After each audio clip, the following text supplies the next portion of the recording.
Sound sync? You don't have to clap. In 3, 2, 1. Welcome, friends, to Soulnet Sessions on YouTube, where we connect in community. And we talk about soulful conversations that are affecting us individually and in our communities. So grab your coffee, pull up a chair, and let's dive in. We are in studio live, and we are coming to you today to talk about the divine feminine and masculine energy. So we all have divine feminine and masculine energy. I didn't learn about it until I was much older, into my 40s, because I grew up in the Western culture, and we were never taught about energy bodies. We were taught about biology and different, like parts of our bodies, but not the energy body. So I feel like today we're gathering because there's so much going on in the world, and there's a lot of like really heightened kind of masculine energy out there. And then I think, Dayna, you can talk about the divine feminine energy of the universe, that the Venus energy that's really present right now. So it feels like there's a lot going on. And I just thought, if I had been younger listening to podcasts, I would have loved to hear from people that are working within the spaces with their energy bodies, which all three of us are. And we can all speak to our own energy body and our own experiences with it. Yeah. And maybe we can enlighten others to also be thinking in those terms, that what part of me is divinely feminine and what part of me is divinely masculine. So I was hoping that you guys would, share that. I think we need to be really clear that this is not about gender, right? Yeah, these are about these dual energies that are within all of us. And if we go into the energy systems from an Ayurvedic perspective, we actually have two main nadis that run up the spinal column. And those are Ida and Pingala. And one is a masculine, one is a feminine. So these energy bodies run deep. And these two nadis also involve our chakra systems. So these are, again, energetic things, invisible to the eye, but definitely can show up in, physical things in our bodies if we're out of balance. So it really is the subtle stuff that we're talking about. And I think whenever we're talking about energy, even though it is, if we think about matter, it's tangible. You're here, I'm here, the microphone is here, the table is here, all the things, we can see them. But they're actually made up of energetic particles, as are our individual bodies. And we've got these different, we've talked in the pod before about Ayurveda and these balance of energies within us. Well, so it turns out the divine feminine energies are those energies of earth and water. They correlate to the Kapha dosha. And you think about, Mother Earth. How did these names come to be? Gaia is the mother, which is earth. And then these more masculine qualities come into the way of like air and fire. And they tend to be very volatile. So that divine masculine, it has a really different energy. It's more volatile. It can be hot and burn you. Whereas those air and the water and the earth are like nurturing, right? So if we just kind of even think about, what does that feel like in me? I find this is a fascinating topic because I have spent a lot of my time between both the masculine and the feminine. As a single mother, the roles that I would take on were of both parent, Both right? parents, yep. So and my work as a coach is very masculine. I'm telling people what to do. I'm guiding them in that way. Instructive and kind of structured. Structured. And logical, which is the masculine the energy. Science. The So science. important, right? For our work and our, and being able to manage our lives and our, this is important, this part of us. And then the feminine side that we also embody, but in your case, it comes through in So my nurturing side, so Yeah. very, and I'm a mother. My clients are also my family. I care for them. So that absolutely comes through. And I've had to learn over the years where the dance between the two is Yeah. because we don't want to spend, especially like depending Yeah. on what we've chosen. I'm a, cisgender woman. So I can spend time in those masculine energies, but in order to attract, the kind of partner that I want, I actually like someone that has a strong masculine so that I can settle into that feminine energy. Like surrender into your feminine. And Yeah, as the your receptacle, friend, right? like as your friend, I've noticed you're very nurturing with your friends. Your feminine comes out with your friends. Yeah. And with your clients, although you may treat them as family, when you're actually in that position of educator and leader, your masculine in terms of your delivery Yeah. comes through, and that structured training and the way Authoritative. the way you mentor. Yeah. Yeah, the way you mentor your Yeah. clients. So I totally feel you on that one because when as a single parent, when I was a single parent before I was in my current relationship, and even still now, like financially, I'm the single parent for my kids. I notice my energy is different. It shifts. It shifts into like that kind of mentor leader place of like providing and thinking ahead and being proactive for resources Yeah, the for the planner. family, Yeah. and provider for the family. Very masculine. And to me, that doesn't even, it feels like a healthy masculine within me.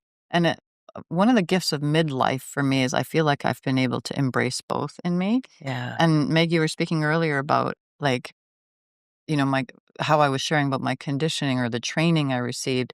That kind of feels to me like the wounded feminine that I was modeled, and so I went through my own journey of healing that woundedness, the programming, the training, so to speak, and kind of like deciding for myself, well, what is my feminine? What is my masculine?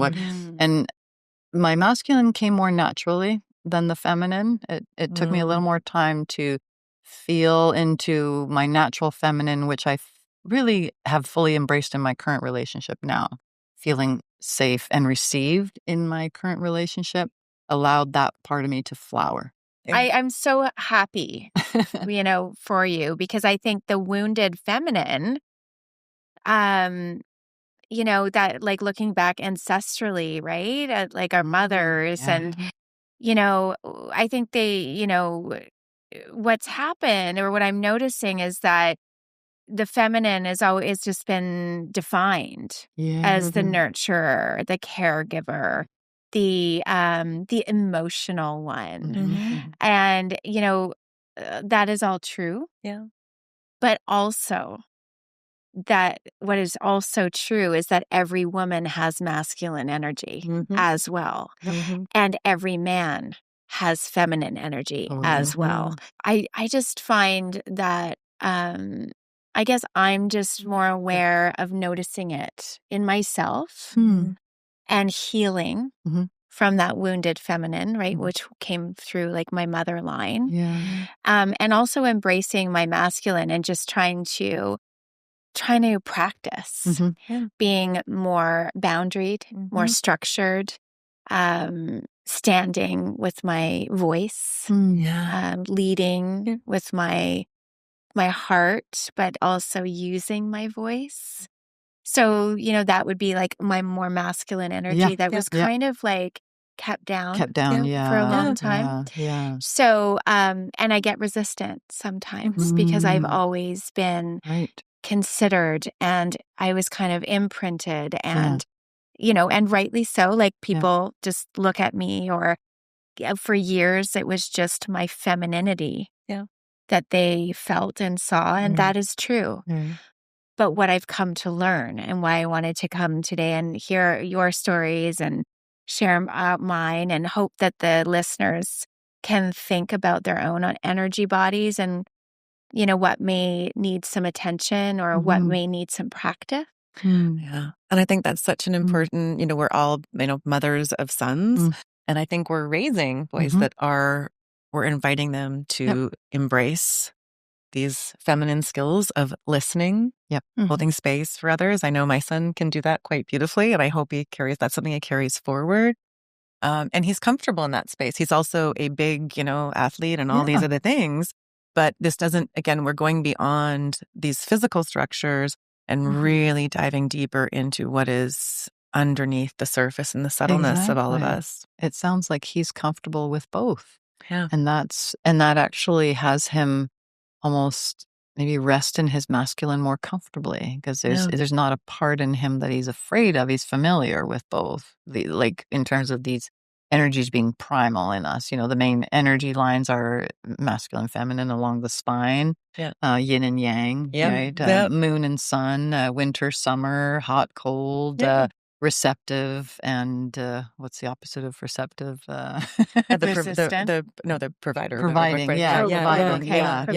Receiver. You're receiving right. and providing. Receiving and providing. And it's such an ebb and flow. I'm curious for the both of you. I've noticed I probably had more healing in my wounded feminine than I did in my masculine. It felt like my father modeled a pretty healthy masculine to me. I did repair some stuff internally around avoidance with like the father wound I had that was not as deep as the mother wound that I had. So it feels like for me, I've done more work in healing my relationship with the feminine, with the divine feminine. I'm curious for the two of you, what you've noticed has been your journey.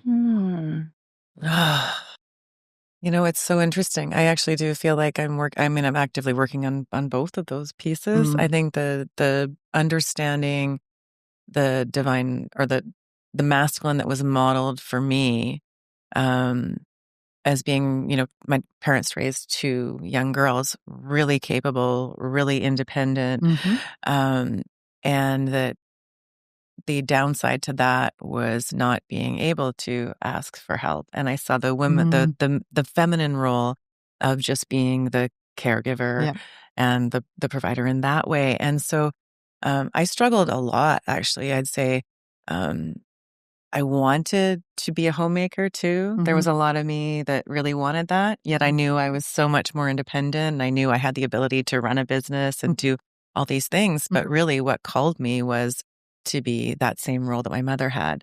But that was not, I picked a partner who was not, I'd say, he was not my dad in his expression of masculinity, that he was not a good provider. So I had to be that too. So I started to wear both of those roles in my marriage. Right.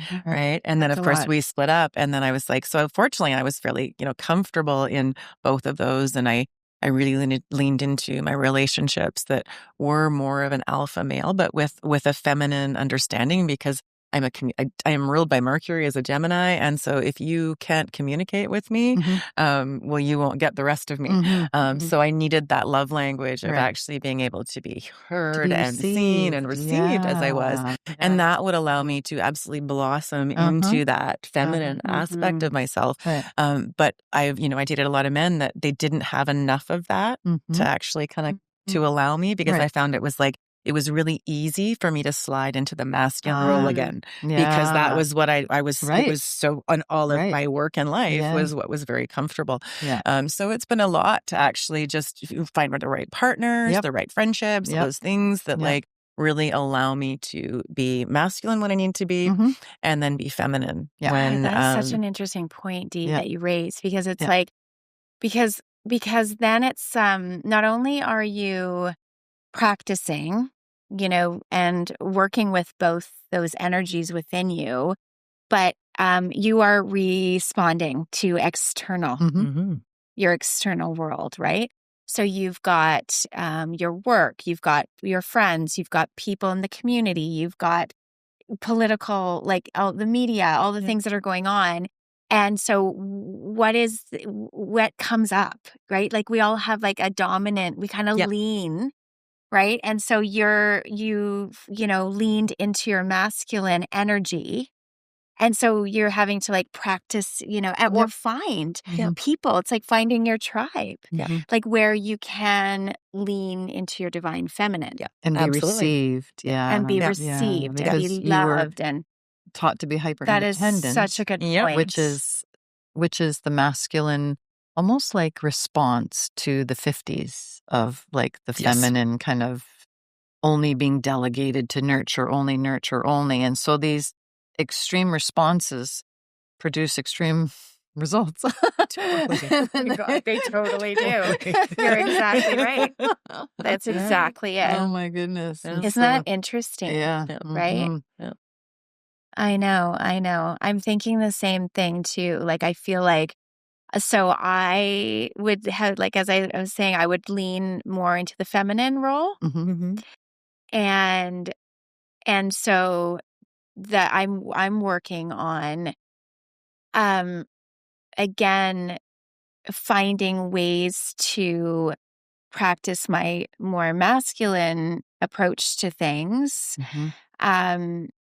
And in that space, finding the people that can receive it. Yeah, can receive it. Yeah. Exactly. Right. Yeah. And so Yeah. that's where Mhm. I really feel like that's where I'm at right now, too. Wow. Yeah. I It's think- interesting times. And I think that one can be hard. So someone, again, who has been playing on both sides, that piece of, I remember going into conversations where my sensitive side was like rearing its head almost too much. Like they were, meant to be, I think it's probably nervous system dysregulation if I look back on these conversations or the timing of them as well. Yeah. Mhm. But those times where we were meant to be more in the masculine, like a boardroom, it wasn't a boardroom, but that kind of a scenario. Yeah, And then yeah. you find that the emotions coming up Yeah. so close to the surface of that feminine rising. And Yeah. then, of course, and I've heard this from clients as well, that women in professional worlds, especially going through perimenopause and Oh, my menopause, and they're goodness, like, they're, in the middle of this discussion. And then all of a sudden, we're welling up and we're in our feminine. Then we get labeled, of course, as being, oh, she's just sensitive or she's so Crazy. emotional or whatever those things are. Yeah. And I think that is one of the hardest things that I've noticed about, like, can I be in my feminine? I can be comfortable with the tears, but can everybody else be comfortable with the tears? And can we find strength in those tears? And just because I'm showing emotion in a different way that is not about, angers or boundaries or those things, I can still have a conversation while I'm crying. Yep. Right. And that speaks to dysregulation, what you just said, Dayna. When our masculine or feminine is dysregulated, the feminine may be more kind of like the moon, receptive, but when it's regulated, it can also regulate the emotions. But when it's dysregulated, the emotions take over and flood. And why is it like women are, classified, so to speak, as like over emotional, and men are classified as overly angry? Like those are the kind of dysregulated expression of the emotions. Men's emotions, dysregulated, show up, boom, initially as anger, and women sadness or weeping or quote unquote crazy. That's the label. The fire in the water. Yeah, the fire in the water. Yeah. Exactly. Yeah. So that's that dysregulation of the fire in the water. Yeah. So it's more about regulate. Both energies are emotional, but expressed differently and complementarily. Like they actually can complement each other. Something I notice with my partner is there'll be moments I'm more emotional, but because I'm Vata, I'm also in my head quite a bit. But that can also be regulated. Like I'm very analytical, but it's regulated more so these days. Whereas my partner is Kapha, and he's more like embodied in his body, grounded, and kind of more attuned sometimes to his emotions. When they surface in him, they're very natural. And They're so probably less erratic too, or less like less up and down. They're really just more steady. Exactly. Yep. Steady and consistent. His emotions are very consistent. And so when we're regulated, his feminine actually is quite strong and my masculine is quite strong, but not in the sense like I don't show up, quote, traditionally masculine, but it just kind of works. And so the regulation can look really interesting in a relationship, expressed. And that uniquely. balance, when it feels like, balance like that, you feel at ease. Yes. Right. Yes. You're regulating. That's you're right. co-regulating. You're co-regulating. Yeah. Right. with ease. With ease. And that's, I think, why I wanted to bring this topic up, because I was like, there is so much disease. There's so much disease and disease right now. And people like, just a lot of, like, I just feel like there's an uneasiness that's just like, it's almost like, the water, it's just like swirling. There's an uneasiness. So the idea of finding people and understanding our energy bodies and understanding the energy bodies of our partners and our children and our friends and our coworkers may help us to feel more at ease. And understand what we need. I think that's the piece, is the remedy, right? So there's always a remedy. Wherever there's a problem, there's a remedy. And it's usually, and this is a simplistic explanation, but Ayurveda has really opened up so much simplicity in my life. Oh, nice. The remedy is usually in the opposite. Yeah. Exactly. So if you can just think about that, like, and I think about this, if I want to open up my feminine, so let's say Dayna's in, sweats and sneakers all day at work, and when I go out with friends, I want to put on a dress. I want to bring in more of those feminine energies, or I want more of the feminine colors, or I want to be by the water, or I'm in nature. Those are those pieces, and we can apply this in our lives in so many ways, whether it's the partnership, or we can just balance that out in ourselves. So true. And I think one of the other things I wanted to say too to that is that with, like, I've noticed that with my husband is, like, he's in the very masculine energy at work and like provider and like just like worker and, all the things. And then when he comes home, what works for us is that we have that balance. He allows me then to go into my more masculine space to do my work. And he comes home, and so, not every day, but like a few days a week, and he cooks. So then he's like nourishing and nurturing through the cooking. Like, I just feel like, even the allowing that you mentioned, if he's allowing like you to be in this, that's a feminine allowing. Is feminine being is allowing. Like, I'm wondering if, like, I'm in a hetero relationship, right? But I'm just wondering, when we talk about those balancing those two energies, and we're both coming into our situations, sometimes with our masculine, sometimes with our feminine, just having that awareness. Complementary opposites. It's also homeopathy is similar to Ayurvedic medicine. The healing is in seeking the opposite complementarily. And even allergy medication now. You microdose on the one that's the problem, right? That's true. So I'm really curious for both of you, because you both shared kind of similar stories in your relationships. So would your partners describe it as like, so would Dario say, "Oh yeah, I'm settling into my feminine and my grounded self," while you're in your masculine? Would he actually use that word to describe himself? He would say grounded. He wouldn't say feminine, because that's too feminine for him to say, because he's a very masculine guy. But he would say grounded, and he would totally acknowledge that it's feminine energy.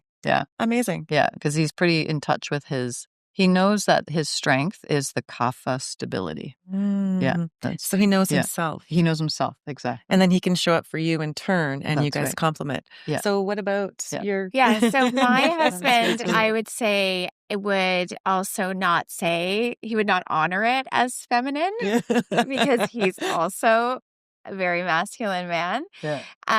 So this is where we need to get to, people. We need to get to the place where the guys, like our sons, can actually acknowledge that they have masculine energy and feminine energy, right? Because I think, my husband, he would call it like his like loving, nurturing side. He would use other terms for it. And he knows that, he has a really great relationship with his mother, and I think I love her so much, because I think that she has so much, like, it's maybe a bit of her line, right? And so he has a lot of respect for her. And that respect is then shown into other women in his life. And so it's in his DNA, it's in his energy body, it's in his system, but it's also been modeled. But he still wouldn't say it.